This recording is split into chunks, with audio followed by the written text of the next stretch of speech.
Hello students, हम पिछली कक्षा में पढ़ चुके हैं इन्नेट इम्यूनिटी यानी कि सहज प्रतिरक्षा। आज हम पढ़ेंगे एडॉप्टिव इम्यूनिटी या उपार्जित प्रतिरक्षा। इन्नेट इम्यूनिटी में क्या होता था, कुछ संरचनाएं बॉडी में जन्म के साथ ही डेवलप माने विकसित होती हैं और जिसके कारण इस प्रकार की इन्नेट इम्यूनिटी डेवलप होती है।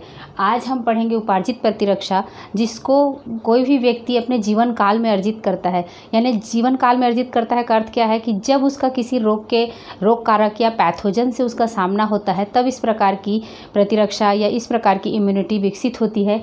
इसलिए इस प्रकार की इम्यूनिटी को कहा जाता है उपार्जित प्रतिरक्षा या एडॉप्टिव इम्यूनिटी, या फिर इसको कहा जाएगा विशिष्ट प्रतिरक्षा या स्पेसिफिक इसलिए कहा जाता है क्योंकि किसी भी विशिष्ट एंटीजन के प्रति, विशिष्ट पैथोजन के प्रति ये अनुक्रिया करता है। इस प्रकार का प्रतिरक्षा जो है वो किसी विशिष्ट एंटीजन के लिए डेवलप होता है। जैसे कोई भी विशेष रोग विशेष का कोई भी बैक्टीरिया है या कोई भी वायरस है, उसी के अगेंस्ट ही एंटीबॉडी डेवलप होता है और इस प्रकार की प्रतिरक्षा जो है वो डेवलप होती है। तो इस प्रकार की ये प्रतिरक्षा क्या कहलाएगा, स्पेसिफिक या विशिष्ट प्रतिरक्षा कहलाएगा।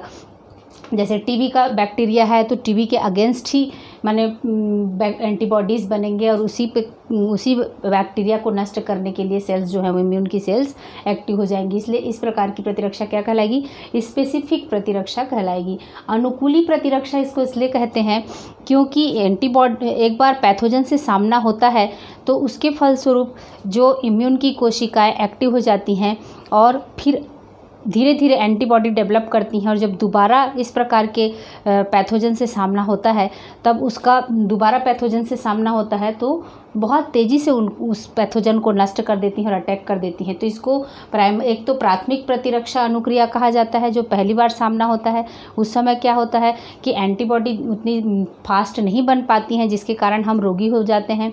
और दूसरी जो द्वितीयक प्रतिरक्षा अनुक्रिया जब होता है तो उस समय तक एंटीबॉडी अच्छे से माने डेवलप हो चुकी रहती हैं, मेमोरी सेल्स जो हैं उसको अपने मेमोरी में रख ली रहती हैं। और उसके बाद सेकेंडरी इम्यून रिस्पॉन्स जब होता है उस समय बहुत माने तेज़ी से एंटीबॉडी का निर्माण होता है और ये बहुत ही फास्ट एक्शन होता है और जल्दी से पैथोजेंस का नष्ट हो जाता है, पैथोजन को नष्ट किया जाता है। तो इस प्रकार की प्रतिरक्षा कहलाएगी एडॉप्टिव इम्यूनिटी, क्योंकि ये एडॉप्ट करती हैं, है ना। माने शरीर में इस प्रकार की क्षमता को माने पैथोजन के प्रति, पैथोजन से लड़ने के लिए ये क्षमता को पैदा करती हैं या अपने अंदर एडॉप्ट करती हैं या अनुकूल होती हैं पैथोजन से लड़ने के लिए, अपने अंदर वो क्षमता को पैदा करती हैं। इसलिए इस प्रकार की प्रतिरक्षा को कहा जाता है एडॉप्टिव इम्यूनिटी या अनुकूली प्रतिरक्षा। ये दो ही तरीके से विकसित हो सकती है। एडॉप्टिव इम्यूनिटी किस दो तरीके से कैसे विकसित होगी, या तो प्राकृतिक रूप से किसी भी पैथोजन या रोग कारक से आपका सामना हो, या फिर उसको वैक्सीन के थ्रू। हम इम्यूनिटी और वैक्सीन पढ़े हैं पिछले वीडियोस में, तो बता चुके हैं क्या है कि कमज़ोर किया हुआ पैथोजन को वैक्सीन में डाला जाता है ना। तो या तो सामान्य तरीके से कोई पैथोजन से सामना हो रहा है तब माने एंटीबॉडी डेवलप होना और इम्यूनिटी का डेवलप होना, वो कहलाएगा एडॉप्टिव इम्यूनिटी। या फिर वैक्सीन के थ्रू, यानी वैक्सीन के थ्रू यदि डाल रहे हैं और इम्यूनिटी डेवलप हो रही है तो वो कहलाएगा एडॉप्टिव इम्यूनिटी। तो दो ही तरीका है, एक है नेचुरल इन्फेक्शन और दूसरा है वैक्सीन। या तो एंटीजन को आने दो या फिर एंटीजन को डाल दो बॉडी में, दो ही तरीका है। और इस प्रकार की इम्यूनिटी की मुख्य विशेषताएं क्या है, एक तो इसमें विविधता पाई जाती है, डाइवर्सिटी माने ये बैक्टीरिया, वायरस, प्रोटोजोअन, पैरासाइट्स और अन्य प्रकार के कोई भी एंटीजेंस हैं, उन सभी एंटीजेंस के लिए रिस्पॉन्स करता है। यानी ये प्रतिरक्षा जो है वो विविध प्रकार के पैथोजेंस के लिए काम करता है, इसलिए इसमें कहा जाता है विविधता का गुण पाया जाता है या डाइवर्सिटी पाई जाती है। स्पेसिफिसिटी भी पाई जाती है क्योंकि ये विशिष्ट पैथोजन के अगेंस्ट जो है वो इस प्रकार की इम्यूनिटी डेवलप होती है और इसके इम्यून सेल्स जो होते हैं रिस्पॉन्स करते हैं। इसलिए इस प्रकार की इसको कहा जाता है स्पेसिफिसिटी। एकदम स्पेसिफिक एंटीजन के लिए, स्पेसिफिक बैक्टीरिया, स्पेसिफिक वायरस के प्रति इस प्रकार की इम्यूनिटी डेवलप होती है और उससे हमारी रक्षा करते हैं, इसलिए कहा जाता है स्पेसिफिसिटी। इसमें एक और इम्यून की सेल्स में विशेष प्रकार का गुण पाया जाता है। सेल्फ और नॉन सेल्फ में डिफरेंशिएट करने या विभेद करने की क्षमता पाई जाती है। सेल्फ मतलब हमारी बॉडी की सेल कहलाएंगी, सेल्फ सेल कहलाएंगी, और नॉन सेल्फ क्या कहलाती हैं, एंटीजन या कोई भी बाहरी जो पदार्थ हैं वो नॉन सेल्फ कहलाएंगे। तो हमारे इम्यून सेल्स में इतना पावर होता है कि वो अपने बॉडी की सेल्स को पहचानती हैं और साथ ही साथ नॉन सेल्फ जो दूसरे बाहरी कोई भी सेल है या बाहरी कोई भी एंटीजन प्रवेश करता है तो उसमें अंतर करने की क्षमता इसमें विशिष्ट रूप से पाई जाती है। तो ये स्पेसिफिक कैरेक्टरिस्टिक है इम्यून की कोशिकाओं का या प्रतिरक्षा तंत्र की कोशिकाओं में, और खासकर एडाप्टिव इम्यूनिटी की सेल्स जो हैं वो सेल्फ और नॉन सेल्फ में डिफरेंशिएट कर सकती हैं या विभेद कर सकती हैं। चौथी सबसे महत्वपूर्ण प्रॉपर्टी इसमें पाई जाती है या कैरेक्टरिस्टिक पाया जाता है, मेमोरी या स्मृति का गुण पाया जाता है। मेमोरी मतलब जब पहली बार एनकाउंटर होता है पैथोजन से, पहली बार सामना होता है, उस समय का याद जो है, पहली मुठभेड़ का याद को ये कुछ भी कोशिकाएं जो होती हैं, इम्यून की कुछ कोशिकाएं अपने में रख लेती हैं, और जब दूसरी बार उसी पैथोजन से एनकाउंटर होता है, दूसरी बार उसी पैथोजन से या रोग कारक से सामना होता है, तब वो एकदम से फाइट करने के लिए तुरंत एक्टिव हो जाती हैं। तो वो इस प्रकार की स्मृति का गुण जो है वो एडाप्टिव इम्यून की सेल्स में पाई जाती हैं। और ये किस प्रकार से होता है आगे हम जब उसके टाइप्स पढ़ेंगे तब बताते हैं।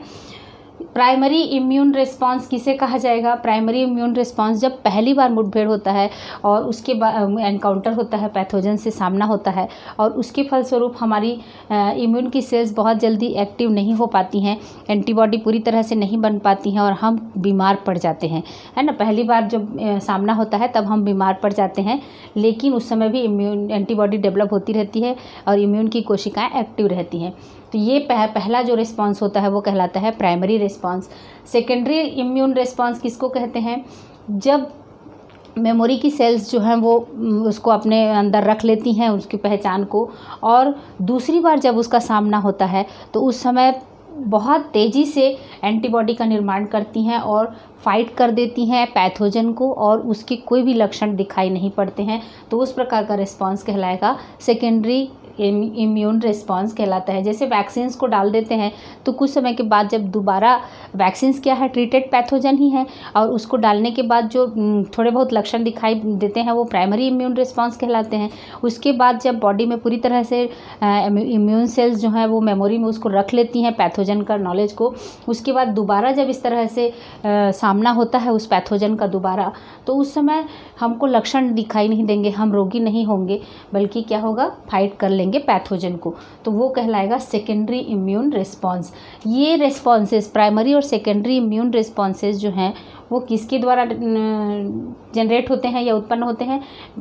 बॉडी की बी सेल्स और टी सेल्स के द्वारा जनरेट होती हैं। अब ये बी सेल्स और टी सेल्स क्या हैं? बी सेल्स और टी सेल्स वास्तव में हमारी हड्डियों के बोन मैरो में जो स्टेम सेल्स पाई जाती हैं उन्हीं से जनरेट होती हैं। तो बोन मैरो की स्टेम सेल्स से जनरेट होती हैं पहले दो प्रकार की कोशिकाएं जनरेट होती हैं। सबसे पहला होता है माइलॉइड स्टेम सेल और दूसरा होता है लिम्फॉइड स्टेम सेल। तो माइलॉइड स्टेम सेल से इन्नेट इम्यूनिटी की जो इम्यून सेल्स होती हैं, मोनोसाइट, मैक्रोफेजेस, न्यूट्रोफिल्स आदि WBC की जो विभिन्न रूप होते हैं वो डेवलप होते हैं या जनरेट होते हैं माइलॉइड स्टेम सेल से। और दूसरा लिम्फॉइड स्टेम सेल से कौन डेवलप होते हैं? बी सेल्स जो होते हैं वो डेवलप होते हैं और टी सेल डेवलप होते हैं। आगे इनका कार्य किस तरह से है वो हम बताएंगे। तो बी सेल जो होती हैं वो बी लिम्फोसाइट कहलाती हैं, टी सेल टी लिम्फोसाइट कहते हैं। B cell bursa of Fabricius, मुर्गियों के आहार नाल के भाग में पाए जाते हैं। बर्सा ऑफ फैब्रिकस वहाँ पर जनरेट होती थी, वहीं उनका खोज हुआ, इसीलिए उसी के नाम पर बी लिम्फोसाइट नाम दिया गया या बी सेल नाम दिया गया। टी सेल को नाम क्या दिया गया?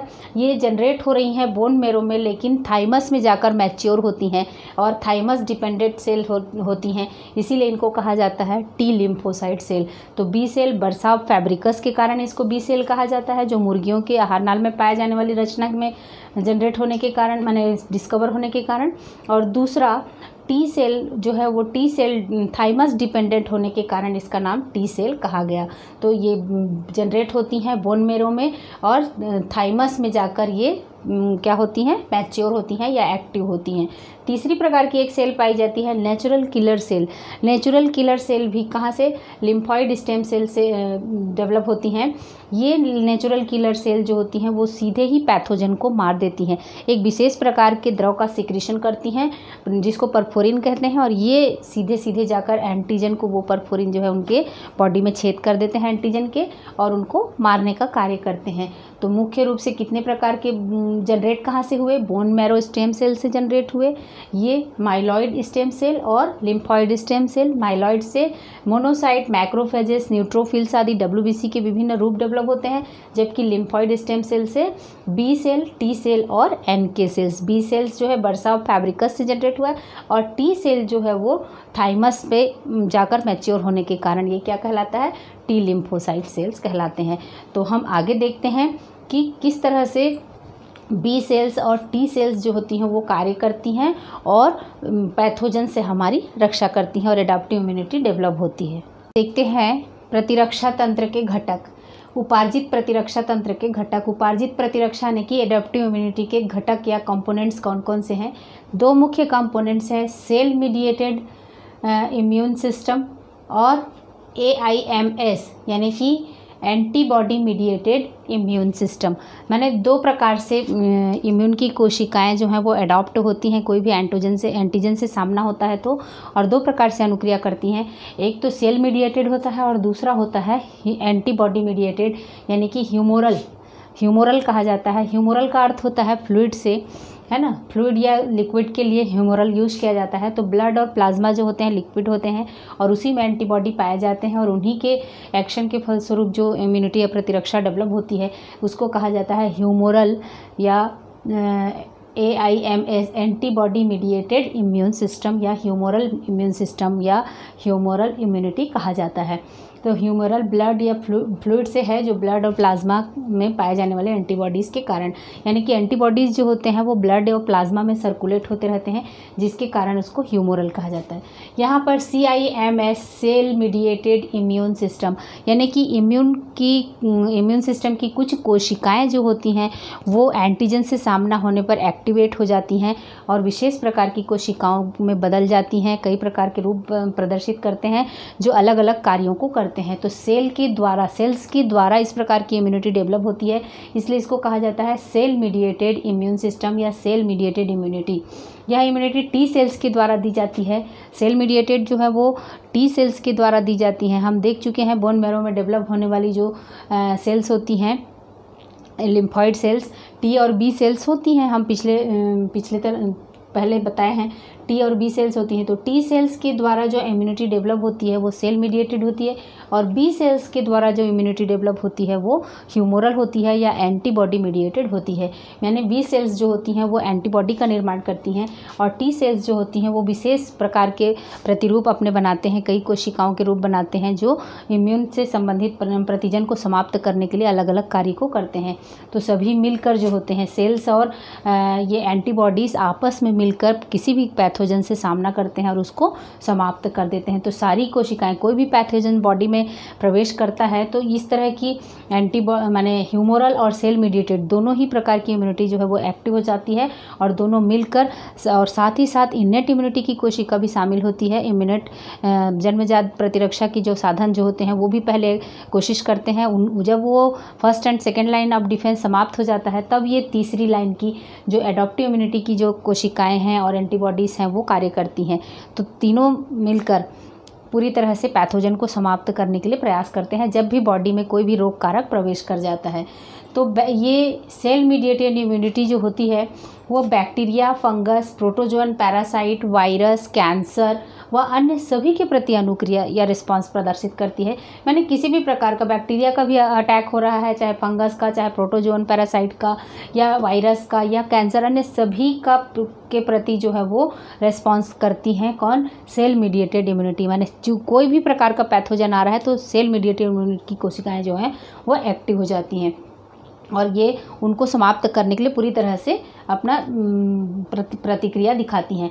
यह संपूर्ण जीवन काल में प्रभावशील रह सकता है। ये सेल मीडिएटेड इम्यूनिटी जो होती है वो संपूर्ण जीवन काल में प्रभावशील रह सकता है। लेकिन बी सेल से जो जनरेट होती हैं एंटीबॉडी, वो संक्रमण समाप्त होने के बाद वो स्वयं ही लुप्त हो जाती हैं। तो इनका जीवन काल कैसा होता है? अल्प होता है।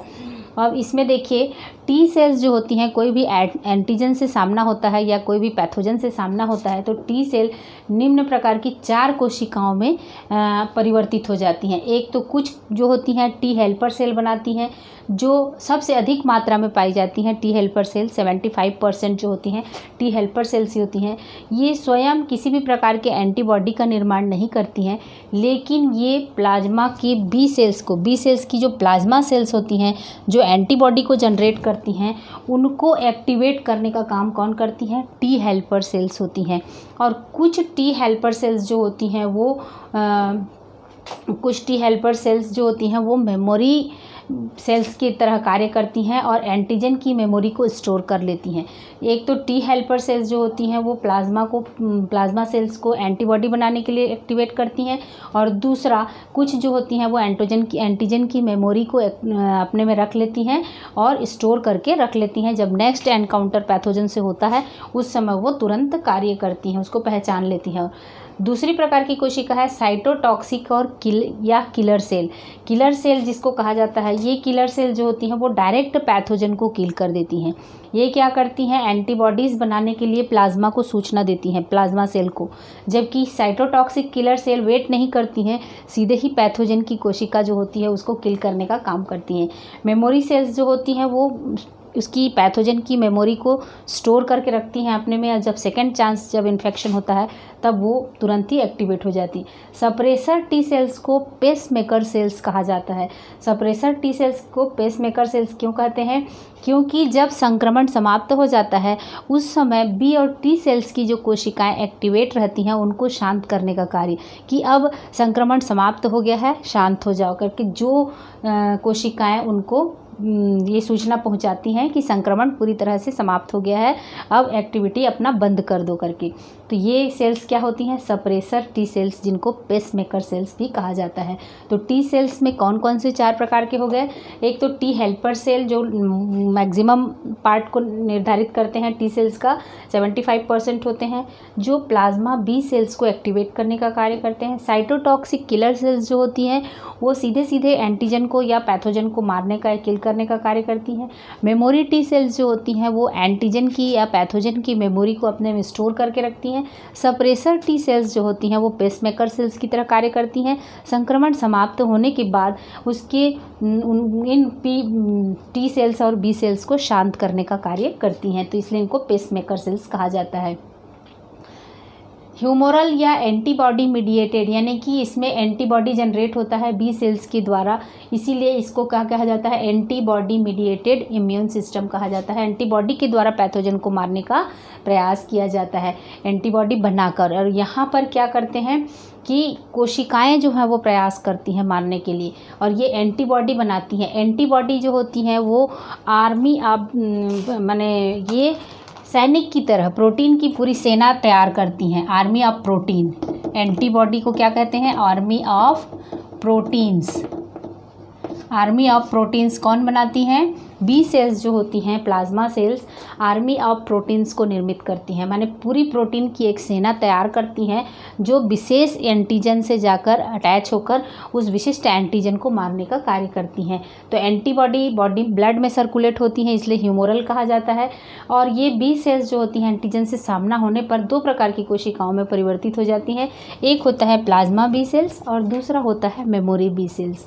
तो प्लाज्मा बी सेल जो होती हैं वो तो एंटीबॉडी जनरेट करने का कार्य करती हैं। एंटीजन या पैथोजन से सामना होता है तो एंटीबॉडी जनरेट करने लगती है। इसकी सूचना जैसे ही टी हेल्पर सेल से प्लाज्मा सेल्स को सूचना मिलती है पैथोजन के आने की और उसकी स्पेसिफिसिटी की, किस प्रकार का एंटीजन आया हुआ है, उसी के आधार पर प्लाज्मा बी सेल्स जो होती हैं वो एंटीबॉडीज़ को जनरेट करने लगती हैं और संक्रमण समाप्त होते ही ये एंटीबॉडीज़ जो होती हैं वो समाप्त हो जाती हैं, यानी प्लाज्मा बी सेल्स जो होती हैं वो एक्टिवेट होना बंद हो जाती हैं। तो इसके बंद होने, इसीलिए इनको क्या कहा जाता है, इनका जीवन काल अल्प होता है। संक्रमण समाप्त होने के बाद प्लाज्मा बी सेल से एंटीबॉडी बनना बंद हो जाता है, इसलिए इनका जीवन काल, प्लाज्मा बी सेल का जीवन काल जो होता है अल्प होता है।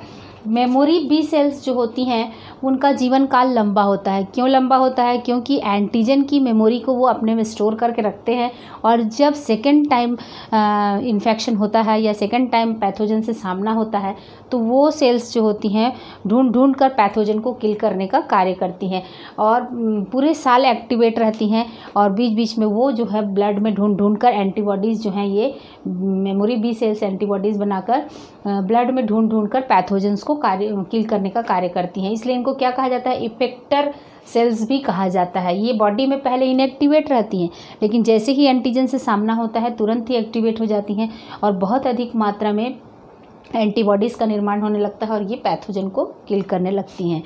तो इसलिए इसको कहा जाता है मेमोरी बी सेल्स।